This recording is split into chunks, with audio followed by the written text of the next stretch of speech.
Hello again. Welcome. You've had a long day, haven't you? It's okay. Come, settle in. There's nothing you need to do right now. No worries to carry, no tasks to finish. Just take a deep breath. Let the weight of the day melt away and get comfortable. You're safe here. Tonight, I have a story just for you. A tale of magic, love, and finding where you truly belong. A story to carry you gently into the world of wonder, where burdens are light and dreams feel just within reach. So close your eyes if you'd like. Let your mind drift and listen as I take you on this journey. Once upon a time, in a kingdom by the Silver Sea, a joyous event was celebrated, the birth of a princess. Bells rang out across the land, laughter filled the halls of the palace, and every heart rejoiced. The little princess was radiant, with golden hair that caught the light like spun sunlight. Musicians played melodies that danced through the air like ripples on a pond, and the scent of honeyed cakes and fresh roses filled the banquet hall. But, as stories often go, joy and sorrow walk hand in hand. An uninvited guest arrived at the celebration. A fairy, long forgotten, whose heart burned with resentment.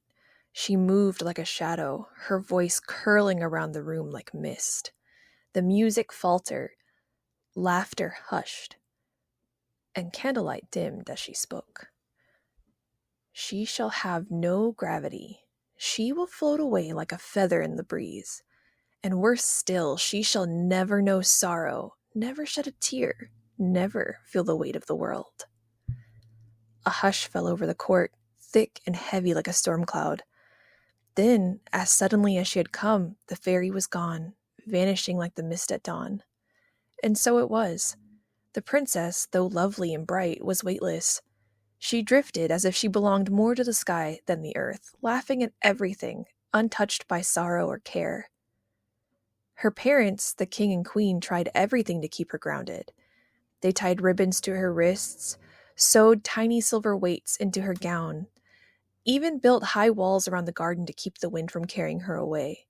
Yet no matter what they did, she floated, untethered, untouched, unconcerned. "I think I rather like it up here," she would giggle, twirling in the air like a dandelion seed caught on the breeze. The world seemed so distant, almost unreal. She never knew the weight of an embrace, the press of soil beneath her feet, or the warmth of the earth after a long rain. And so she laughed, always laughing, never knowing why others wept. But there was one place where she felt different, one place where she did not float, a shimmering lake deep in the heart of the royal gardens. The water held her, cradled her, made her feel real.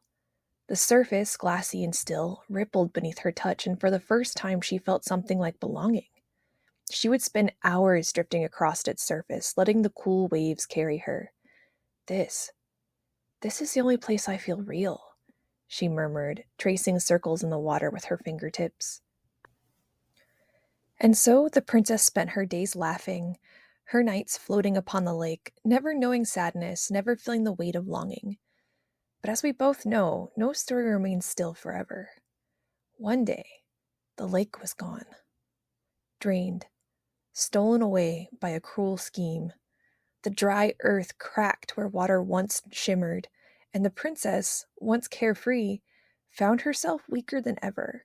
Her lightness was no longer a gift, but a terrible curse. Without the lake, she had nothing to hold her. The sky, once her playground, now felt vast and lonely. She reached for something, anything, to keep her steady, but there was only air. Then came a prince.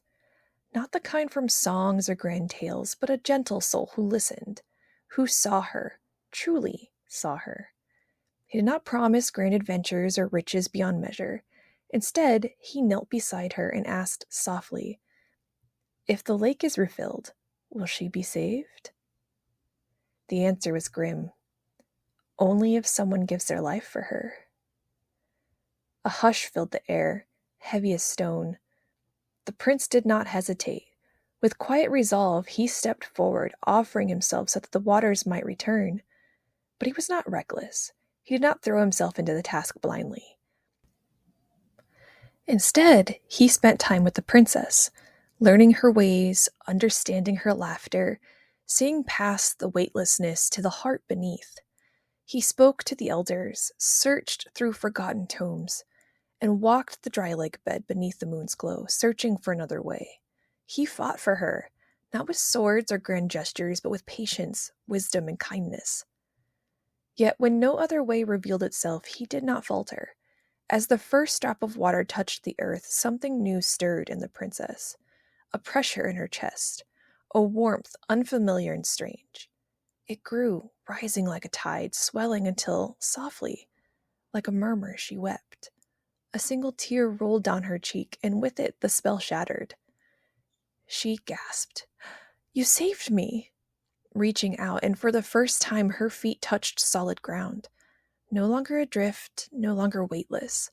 The feeling of the earth beneath her was strange, solid, and sure. She curled her toes into the soil, feeling its quiet strength. The princess, now grounded in both body and heart, embraced the prince. Love had lifted the curse. And so, with laughter, joyful and sorrowful, filling their days, they lived happily ever after. And now, as this tale fades into the night, let yourself drift into peaceful rest. The world may feel heavy at times, but there is beauty in its weight. You are safe. You are cherished. Sleep well and let your dreams carry you to wondrous places. This has been a telling of the 1864 story The Light Princess by George MacDonald. Thank you so much for listening. I can't wait to share another story with you soon. Until next time, take care and rest well.